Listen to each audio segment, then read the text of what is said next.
Oke, berita yang cukup panas. Seperti video admin kemarin, baru-baru ini Pak Prabowo telah menyampaikan dan mendesak Ukraina-Rusia untuk segera mengakhiri perang, bos. Bahkan Pak Prabowo pun menyatakan bahwa Indonesia siap untuk mengirim pasukan ke tanah Ukraina. Namun, menurut Pak Prabowo, hal itu pun harus dibarengi dengan beberapa langkah, bos. Syarat, yaitu militer Rusia dan Ukraina harus melakukan gencatan senjata. Kemudian mereka wajib mundur 15 km dari titik gencatan senjata itu, sehingga terbentuklah yang namanya zona demilitarisasi. Barulah dari titik itu pasukan perdamaian PBB masuk dan mengadakan referendum kepada masyarakat di sana, apakah mereka mau masuk Rusia atau masuk Ukraina, bos. Namun rencana ini ternyata langsung ditolak mentah-mentah oleh pihak Ukraina. Bahkan mereka Ukraina mengatakan bahwa ini kedengarannya seperti rencana Rusia, bukan rencana Indonesia, bos. Dan yang lebih amsyongnya lagi, mereka Ukraina mengatakan bahwa kami tidak membutuhkan mediator ini datang kepada kami dengan rencana aneh ini. Nah loh, cukup amsyong nih, bos.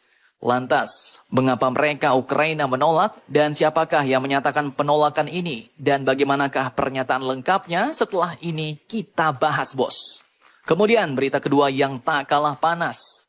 Di lain sisi, ternyata Mama Rika pun kini semakin mendekat ke negara kita Indonesia, bos. Tak main-main, kedua negara ini yaitu Indonesia dan Amerika pun kini sepakat bahwa latihan militer Super Garuda Shield yang tahun 2022 kemarin sudah sangat besar, kini akan lebih diperbesar lagi, bos. Nah, cukup panas.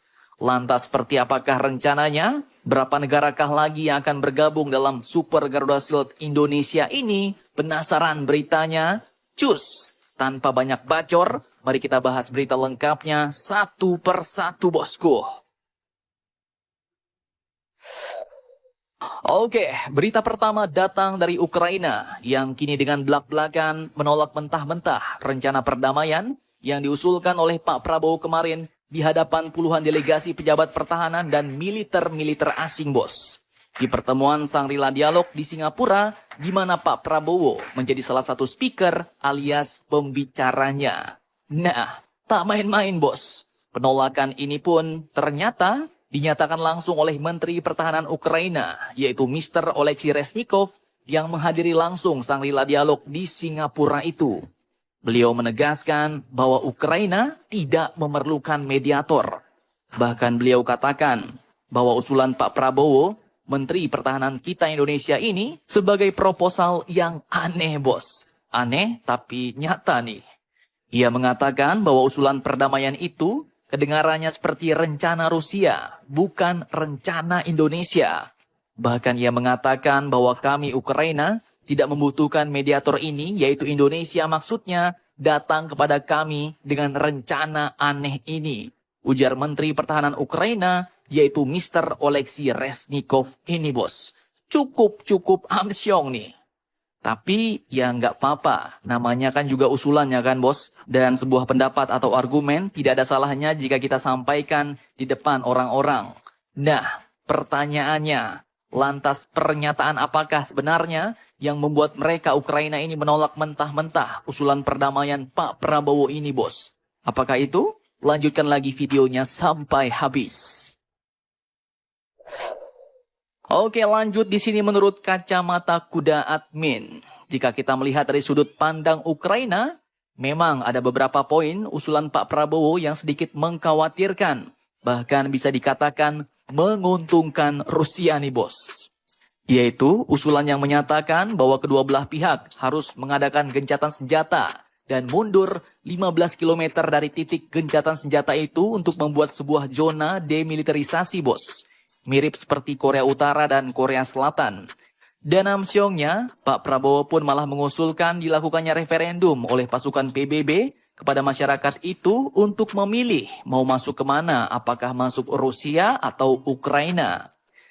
Maksud Pak Prabowo sih sebenarnya baik nih, bos. Yaitu untuk memastikan secara objektif keinginan mayoritas penduduk di berbagai wilayah yang disengketakan. Namun, secara tidak langsung, hal itu pun dapat merugikan pihak Ukraina, bos. Pasalnya, Jika titik gencatan senjata itu ternyata ada di tengah-tengah Ukraina, misalnya di kota Kiev, dan pada saat referendum, masyarakat di sana malah memilih Rusia, seperti yang terjadi di Donbas dan Luhansk kemarin, bos. Maka ya amsyonglah Ukraina. Secara sia-sia perjuangan mereka merebut kembali wilayahnya akhirnya hangus oleh referendum ini, bahkan bisa langsung menjadi milik Rusia. Dan mungkin karena hal inilah mengapa Menhan Ukraina langsung menolak mentah-mentah usulan perdamaian Pak Prabowo Subianto, Menteri Pertahanan Indonesia. Bahkan menganggapnya seperti rencana Rusia, yaitu rencananya Pak Putin.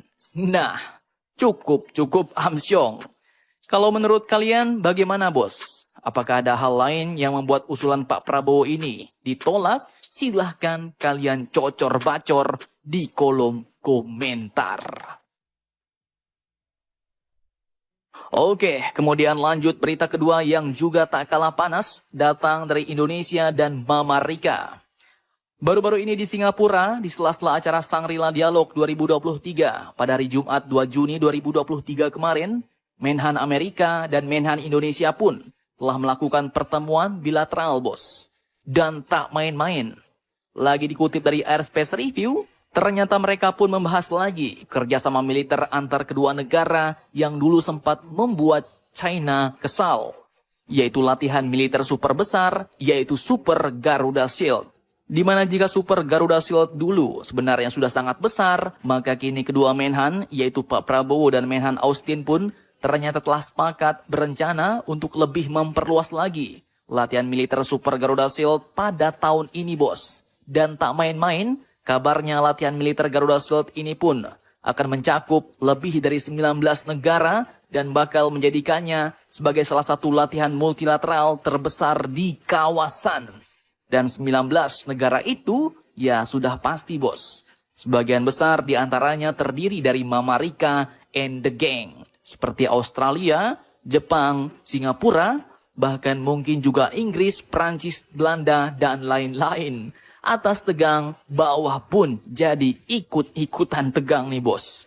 Jika dulu China protes bahwa latihan ini merupakan sebuah langkah Amerika untuk membuat sekutu yang lebih besar di Indo-Pasifik seperti NATO, maka tahun ini pasti Tiongkok China bakal lebih ngomel lagi nih, bos. Pasalnya kedua Menhan Indonesia dan Amerika ini pun kemarin juga telah bertukar pandangan dan keprihatinan tentang situasi di Laut Cina Selatan. Nah, lantas bagaimanakah nanti sikap China tentang Super Garuda Shield yang baru ini? Apakah ia juga akan mengadakan latihan militer tandingan untuk menyaingi Super Garuda Shield Indonesia dengan Mama Rika? Mari kita tunggu saja berita. Mari kita tunggu saja berita kelanjutannya, bos.